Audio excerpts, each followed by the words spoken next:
तौर पर भी फैसले काम आते हैं और फिर ग्राउंड पर जो एक्शन होता है वो होता है।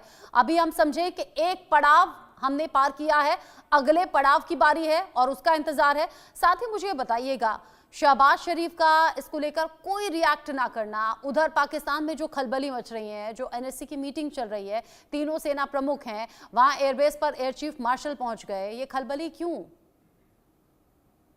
देखिए, खलबली तो है। पहले तो मैं ये बताना चाहता हूँ कि जो वो टेररिस्ट थे वो पश्तो बोल रहे थे और वो सिर्फ पाकिस्तान में ही बोली जाती है। और जहां तक खलबली का सवाल है कि जो गलती करता है उसको पता रहता है कि मैंने गलती की है, तो उनको इस बात का पता है कि हमने गलती की है और गलती करने का हमको दंड मिलेगा। और आप देखिए, जो मीटिंग में देखा है, लेकिन जो बंसल जनरल सर, मुनीर है। पाकिस्तान तो कभी नहीं जीत पाया, हमेशा मुंह की खाई है, फिर इतनी बड़ी हिमाकत उसने कैसे कर दी? क्या पीछे कोई और है? मैं उसका जवाब आपको इस तरह से समझा सकता हूँ कि देखिए, वहां पे जो सेना का अपना एक इंटरेस्ट है और वहां की सेना निकम्मी है। वो युद्ध डायरेक्ट लड़ नहीं सकती। उनके फौजी, उनके जवान उनके अगेंस्ट में खड़े हुए हैं और उधर बलूचिस्तान में उनके लोगों को आर्मी को पकड़ के ले जाते हैं। तो इन सबको देखते हुए, क्योंकि वो लड़ नहीं सकते, तो जो आसिर मुनीर ने ये कॉन्स्पिरेसी रची और साजिश रची कि इधर जो है टेररिस्ट अटैक करा दिया, जिससे ध्यान बढ़ जाए और मिलिट्री की, आर्मी की रिलेवेंस बनी रहे। तो उसके दो कारण ये हैं कि जो वहाँ की जनता है, आवाम है, वो नहीं चाहती, वहाँ के बिजनेसमैन नहीं चाहते। आर्मी अपनी रिलेवेंस बनाने के लिए अटैक कराती रहती है, टेररिस्ट को यूज करती रहती है। दूसरा, उसका एक तरीका ये भी है कि जो इन्होंने टेररिस्ट पाले हुए हैं, वो टेररिस्ट जो हैं और जो कट्टरवादी हैं, जिनमें से जो मुनीर है वो भी कट्टरवादी हैं, उनके फादर मौलवी होते थे, तो इसलिए उनकी कट्टरवादी सोच है। आईएसआई के ये पहले चीफ थे। तो कट्टरवादियों का ये होता है, वो कुछ भी हो जाए, बर्बाद हो जाए, अपने को भी बर्बाद कर लेंगे, दूसरों को भी बर्बाद कर देंगे।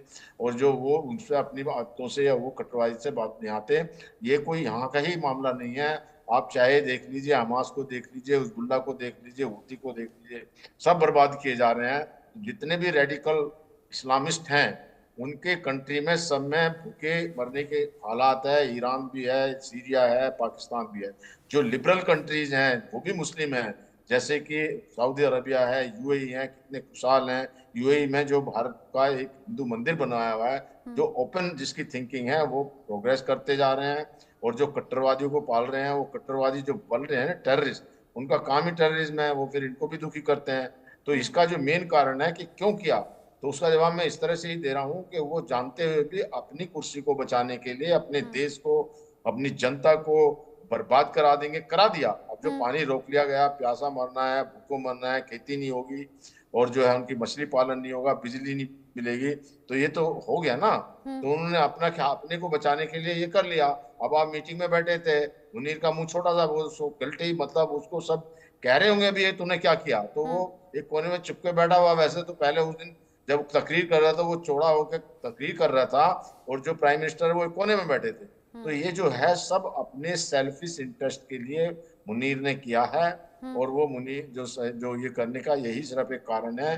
नहीं तो वहां की आवाम बिल्कुल नहीं चाहती किसी तरह का भारत के साथ में कोई फसाद हो। वो चाहते हैं, उनको कितना फायदा है। और उन पाकिस्तानी जैसे मेरे, आवाम में चाहे खास लोग हों या आम लोग हों, मतलब ऐसे कई रिएक्शन है और सोशल मीडिया भरा पड़ा है इस तरह के रिएक्शन से, जहां पर वो ये कह रहे हैं कि भारत अब बदला लेगा, या फिर उनमें इस बात का डर है कि अगर भारत बदला लेगा तो आवाम के लिए कहीं ये नुकसानदेह ना हो। लेकिन वहां की हुकूमत ने नहीं सोचा, वहां के हुक्मरानों ने नहीं सोचा। मेरे साथ में पीजे मीर भी जुड़ गए हैं, जो कि सीनियर जर्नलिस्ट हैं, पाकिस्तान से जुड़े हुए हैं। आपका भी स्वागत इंडिया न्यूज पर। पाकिस्तान इस तरह के आतंक के बीच बोता रहा है, इसमें किसी भी तरीके से कोई दो राय नहीं है और उसके कई बार सबूत भी मिलते हैं।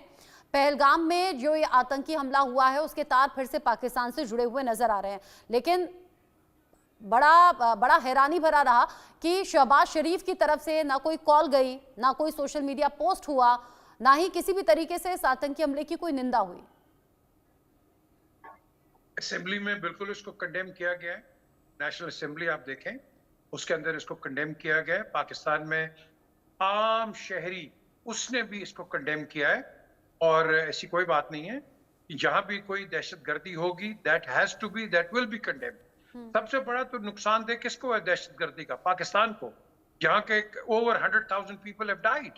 द क्वेश्चन इज, देखो, यहाँ मैंने बार बार आपके या बाकी प्रोग्राम्स में भी यही मैं कहता हूं कि अब देखो ना, ये बीएलए का ये अटैक हुआ, पाकिस्तान ने BLA कहा, उसने हिंदुस्तान नहीं कहा, लेकिन कई लोग थे यहाँ कह रहे हिंदुस्तान, बल्कि मैं कहा भाई तुम किस तरह इंडिया को ब्लेम कर सकते हो, तुम्हारे पास प्रूफ है कोई?